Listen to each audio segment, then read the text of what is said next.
കയ്യിലാണ് പരിക്ക് എന്നതാണ് അദ്ദേഹം നേരത്തെ കാട്ടിയത്. അദ്ദേഹം ഇപ്പോൾ നമുക്ക് കാണുന്ന ദൃശ്യങ്ങൾ കാണുന്ന പോലെ ഉയർത്തിക്കാട്ടുകയാണ്. അവർക്ക് പ്രഥമ ശുശ്രൂഷ നൽകുക എന്നുള്ളതാണ് ഞങ്ങളുടെ ആദ്യത്തെ ദൗത്യം. ഇവിടുന്ന് അവസാനത്തെ പ്രവർത്തകനെയും സേഫായിട്ട് പരിക്കേറ്റവരെ ആശുപത്രിയിൽ എത്തിച്ച് അവസാന പ്രവർത്തനം കൊണ്ടതിന് ശേഷമേ ഞങ്ങൾ ഇവിടുന്ന് പോകത്തുള്ളൂ.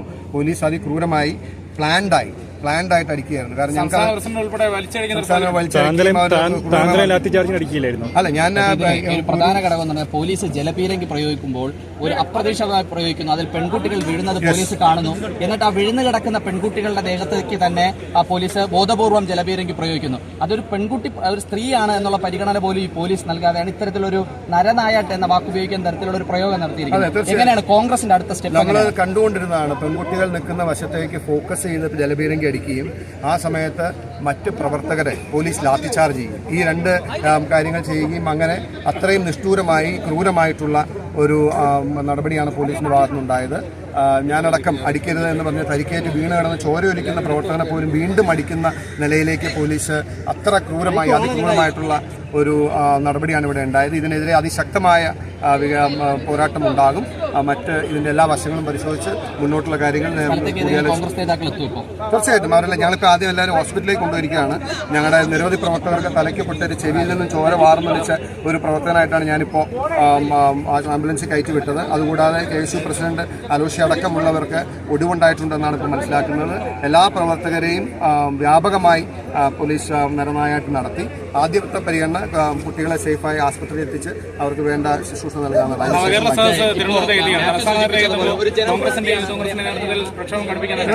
തീർച്ചയായിട്ടും ഈ നവകേരള സദസ് എന്തിനു വേണ്ടി എന്ന് ജനം ആലോചിക്കുന്നുണ്ട്. ഈ സമയത്ത് വെറും ഗുണ്ടാ രാജായി ഒരു ഗുണ്ടാ യാത്രയായി നവകേരള സദസ് അതപ്പതിച്ചു കഴിഞ്ഞു. ഇത് ജനങ്ങൾക്ക് മുമ്പിൽ എക്സ്പോസ് ചെയ്യും. ഞങ്ങൾ എത്ര പോലീസ് മർദ്ദനം ഉണ്ടായാലും എത്ര അടി നടത്തിയാലും ഞങ്ങൾ പിന്നോക്കം പോകണം, പ്രശ്നമില്ല. തീർച്ചയായിട്ടും ഞങ്ങൾ കോൺഗ്രസ് നേതാക്കന്മാർ ഞങ്ങളടക്കം കുട്ടികളോടൊപ്പം തെരുവിൽ നിന്ന് ഞങ്ങൾ അവർക്ക് പ്രതിരോധം തീർക്കും. അവരെ ഏകപക്ഷീയമായി വേട്ടയാടാമെന്ന് വിചാരിച്ചാൽ അവരെ അതിന് ഞങ്ങൾ വിട്ടുകൊടുക്കില്ല. ഞങ്ങൾ പ്രതിരോധിക്കും തീർച്ചയായിട്ടും. കാരണം എല്ലാത്തിനും ഒരു പരിധിയാണ് ക്ഷമിക്കുന്നത്. ആ ക്ഷമയുടെ നെല്ലിപ്പലകയും കഴിഞ്ഞാണ് ഇപ്പോൾ നിൽക്കുന്നത്. പിണറായി വിജയൻ അധികാരമുണ്ട്, പോലീസുണ്ട്, ഏതാനും ഗുണ്ടകൾ കൂടെ ഉണ്ടെന്നുള്ളതുകൊണ്ട് കേരളത്തിൽ എന്തുമാകാമെന്ന് ധരിച്ചാൽ ഞങ്ങൾ അംഗീകരിക്കും. ഞാൻ ഒരു വീണ് കിടന്ന ഒരു പ്രവർത്തകൻ ചോരയൊലിപ്പിച്ച് 4-5 പോലീസുകാർ ചേർന്ന് മർദ്ദിക്കുമ്പോൾ എനിക്ക് കണ്ടു നിൽക്കാൻ കഴിയില്ല. അപ്പോൾ ആ പ്രവർത്തകനെ അടിക്കരുതെന്ന് പറയാൻ വേണ്ടി ഞാൻ തടസ്സം പിടിച്ചപ്പോഴാണ് എന്നെ അടക്കം അടിച്ചത്. ഇതൊക്കെ സ്വാഭാവികമായിട്ടും നമ്മളത് പ്രതീക്ഷിച്ചുകൊണ്ട് വേണം നിൽക്കാൻ. പക്ഷേ ആ MLA ആണെന്നോ അല്ലെങ്കിൽ മറ്റു പരിഗണന ഒന്നും കൂടാതെ അവർ മർദ്ദിക്കുകയായിരുന്നു. പക്ഷേ എന്നെ മർദ്ദിച്ചതിനേക്കാളും പ്രവർത്തകർ വീണ് ചോര ഒലിപ്പിച്ച് കിടക്കുന്ന ഒരു പ്രവർത്തകനെ വീണ്ടും മർദ്ദിക്കുന്ന പോലീസിന്റെ മാനസികാവസ്ഥ എന്താണെന്നാണ് ഞാൻ ചോദിക്കുന്നത്. ഇന്ന് ഒരു പ്രകോപനം സൃഷ്ടിക്കുന്നതിന് മുമ്പ് തന്നെയാണ് പോലീസ് ആദ്യം തന്നെ തീരുമാനിച്ചെടുത്തത് തന്നെയാണ്. പിന്നെ തീർച്ചയായിട്ടും ഇന്ന് പോലീസ് വെൽ പ്ലാൻഡ് ആയിരുന്നു. ഞാൻ വന്നപ്പോൾ തന്നെ ഞാൻ കുട്ടികളോട് പറഞ്ഞു. കാരണം സാധാരണഗതിയിൽ സമരത്തിന്റെ എതിർവശത്താണല്ലോ പോലീസുകാർ വരിക.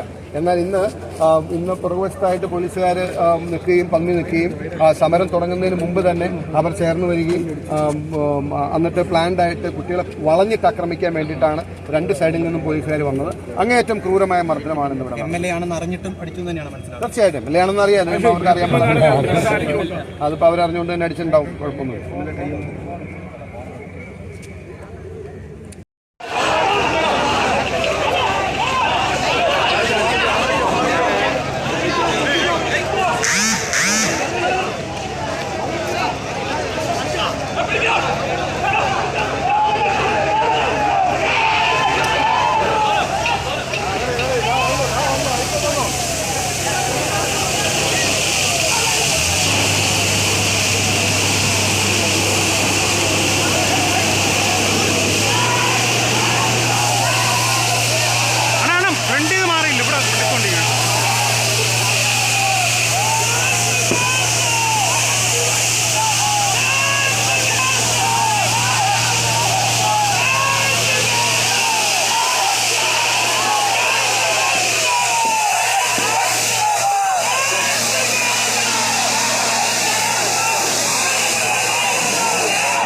നീ പോലീസാണ് CPM മാരനാ പോയി CPM ലോക്കൽ സെക്രട്ടറി പുല്ലന്മാരെ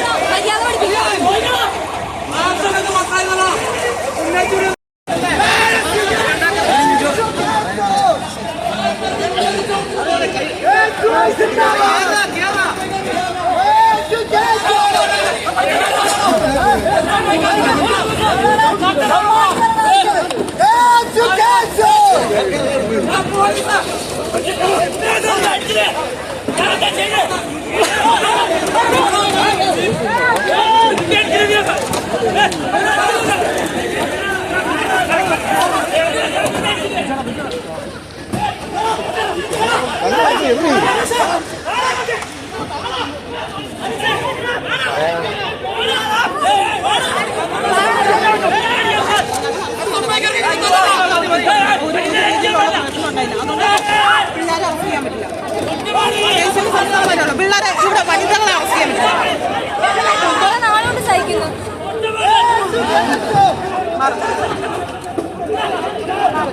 ഇവരെ അറസ്റ്റ് ചെയ്യാൻ പറ്റില്ല സാറേ. ഇവരൊന്നും ചെയ്തിട്ടില്ല. ഇവരെ അറസ്റ്റ് ചെയ്യാൻ പറ്റില്ല. ഇവരൊന്നും ചെയ്യാത്തവരാ. ഇവരൊന്നും ചെയ്തിട്ടില്ല. ഇവരെ അറസ്റ്റ് ചെയ്യാൻ പറ്റത്തില്ല. ഇവരെ അറസ്റ്റ് ചെയ്യാൻ പറ്റത്തില്ല. അത്രേ ഉള്ളൂ. ഇവരെ അറസ്റ്റ് ചെയ്യാൻ